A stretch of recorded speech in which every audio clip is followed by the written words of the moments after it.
राजनीतिक चर्चा है और इसमें जो सच्चाई है वो इस सदन में आने नहीं वाली।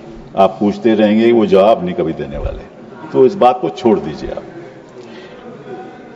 पहलगाम और सिंदूर की चर्चा क्यों हो रही है? इसलिए हो रही है कि ऐसा हादसा पहलगाम में दोबारा ना हो, इसीलिए हो रही है। और सिंदूर की कि भाई क्या हमारे पास इतनी शक्ति है कि पाकिस्तान हम ध्वस्त कर सकते हैं, इसीलिए बहस हो रही है। तो मैं आपको कुछ आंकड़े देना चाहता हूं। नड्डा साहब बैठे हुए हैं यहां। अक्टूबर 2024 में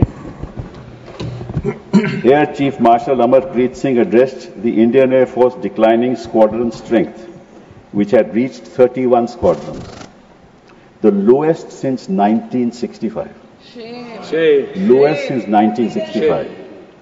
The Indian Air Force is currently operating with 31 squadrons, the lowest count since 65 when India was engaged in a war with Pakistan. We are committed to fighting with whatever we have. This is the state of the Air Force. We are committed to fighting with whatever we have while prioritizing the maintenance of current assets and ensuring personnel are properly trained. This is his concern in 2024. फिर क्या हुआ? आपने Indian Air Chief again said, at the moment we are very badly off. I'm not saying this. At the moment we are very badly off in terms of numbers.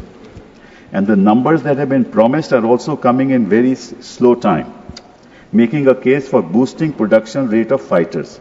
He said that an in-house study conducted by IAF showed that it must induct 2 fighter squadrons every year to cater to the numbers needed. The existing have fleets which will be phased out. Now what is that existing fleet that is being phased out? Your MiG-21 being phased out. Your MiG-29 being phased out. Your 2000 Mirages being phased out. So what are you left with? Su-30 MKI. Su-30 MKI is what you're left with. And the Rafale aircraft is a 4.5 generation aircraft.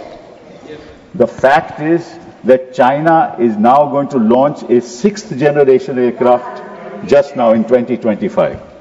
We are looking for a 5th generation aircraft in 2035.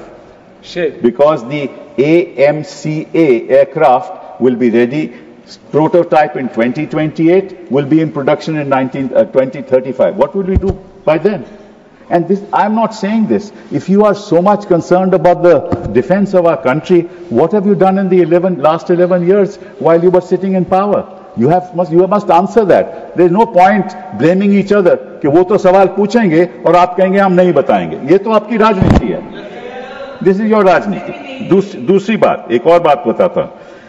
HAL ने LCA aircraft का गठन सोचा था 1984 में। 2001 में अभी तक जहाज तक बना नहीं और 2025 हो गए, एक जहाज नहीं आज तक बना, एक जहाज नहीं, जो हमने कंसेप्चुअलाइज किया था 1984 में। आप क्या कर रहे हो? दूसरी बात, तीसरी बात आपको बताना चाहता हूं, वो ये है कि पाकिस्तान के पास, हमारे पास तो ये 31 स्क्वाड्रन फेजिंग आउट के बाद 29 रह जाएंगे, और पाकिस्तान आज के दिन उनके पास 25 स्क्वाड्रन है, तो लगभग बराबरी है। और साथ साथ में 133 स्क्वाड्रन चीन के हैं। साहब आप मुझे नहीं, आपका समय समाप्त हो गया, समाप्त हो गया।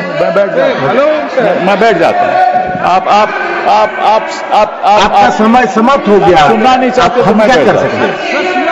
Your time is over. मैं कोई विवादित बात नहीं कर रहा, मैं देश के प्रति बात कर रहा हूं, कोई विवादित बात कर रहा हूं। मैं देश के प्रति आंकड़े बता रहा हूं, देश की जनता को कि आप कितने संगीन हैं, आप अपनी देश की रक्षा के लिए क्या कर रहे हैं। समाप्त हो चुका है, इसलिए हमने बेल बजाया है। और मैंने अभी दूसरा स्पीकर को बुलाया है, doctor Sasmit Patra. Nothing will go on record. Doctor Sasmit Patra,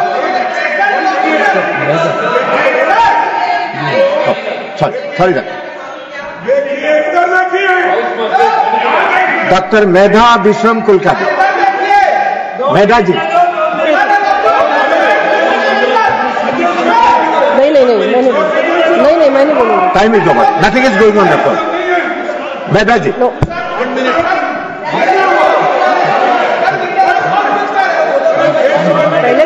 कम है, मैं ऐसे भीड़ में नहीं बोलूंगी।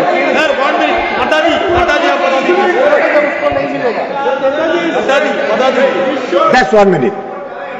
I am giving you 2 minutes. Please complete in 2 minutes.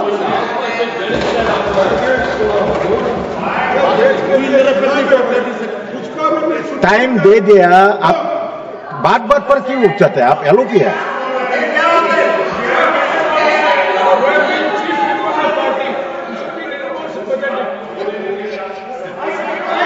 Mic, ये तो हो गई हमारी प्रेपरेशन की बात कि हमारे पास इतना साधन नहीं है कि हम पाकिस्तान को ध्वस्त कर दें। और हम लड़ाई केवल पाकिस्तान से नहीं लड़ रहे, पाकिस्तान और चीन एक साथ है। वो सारी टेक्नोलॉजी चीन पाकिस्तान को दे रहा है, स्पेशली कि उनके पास तो स्टेल्थ एयरक्राफ्ट्स हैं।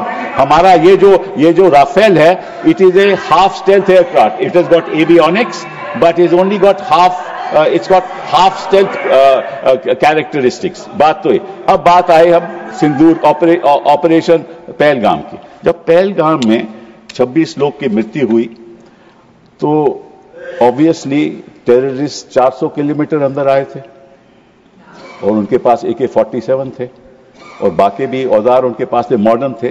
तो किसी को पता नहीं चला, किसी को पता नहीं चला कि 400 किलोमीटर अंदर आके उन्होंने 26 लोगों की हत्या की। पहली बात ये। और वो 1 किलोमीटर थे हमारे स्टेशन, एयर मिलिट्री स्टेशन में, ओनली 1 किलोमीटर अवे। पहली बात ये। दूसरी बात, 8 अप्रैल को गृह मंत्री जी जम्मू कश्मीर गए। वहां उन्होंने लेफ्टिनेंट गवर्नर सिन्हा साहब के साथ मीटिंग की। मीटिंग में उन्होंने कहा कि भाई हमारी व्यवस्था इंटेलिजेंस की क्या है बताइए हमें, और सिक्योरिटी क्या है बताइए हमें। 22 अप्रैल को यह हादसा हो गया और उसकी वजह यह है कि आपने उमर अब्दुल्ला को उस मीटिंग में बुलाया ही नहीं। अगर आप लीडरशिप को एक मिनट लीडर अरे मुझे बोलने तो दीजिए। अब ये देखो सर, मुझे अगर मुझे बोलिए, आप बोलिए। हाँ, मैं यही कह रहा हूं नहीं कर रहा है। आप बोलिए। इंफॉर्मेशन कहां से आती है? इंफॉर्मेशन जनता से आती है। अगर कोई हादसा होने वाला हो, कोई माइक ही बंद कर देते हैं। आप बोलिए, आप बोलिए। माइक और इंफॉर्मेशन कहां आती है कि टेररिस्ट एक्टिविटी होने वाली है? जनता से आती है। जनता कौन है? वहां जम्मू कश्मीर की जनता है। उसके लीडर कौन है? उमर अब्दुल्ला साहब। अब उनको मीटिंग में नहीं रखोगे, जनता के साथ आपका वार्तालाप नहीं होगा, बातचीत नहीं होगी, आपको इंफॉर्मेशन कहां से पहुंचेगी? धन्यवाद। इंफॉर्मेशन नहीं पहुंचेगी।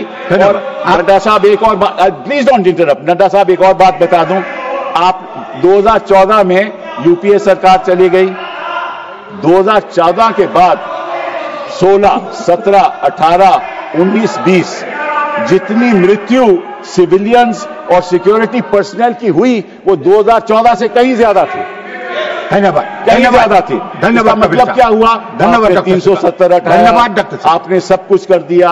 आपने वादा किया कि यहाँ को टेररिज्म खत्म हो गया है, वो सारा शिफ्ट हो गया जम्मू में। और आपने 1 लाख 80 हजार जो मेधा जी बोलेगा आर्मी के लोग कम कर दिए। ना बोले, पॉज कीजिए थोड़ा था। आप बोलिए। माननीय उपसभापति महोदय, सबसे पहले पहलगाम में हुतात्मा हुए देशवासियों के प्रति मैं श्रद्धांजलि अर्पित करती हूं और उनको सद्गति मिले इसलिए मैं ईश्वर से प्रार्थना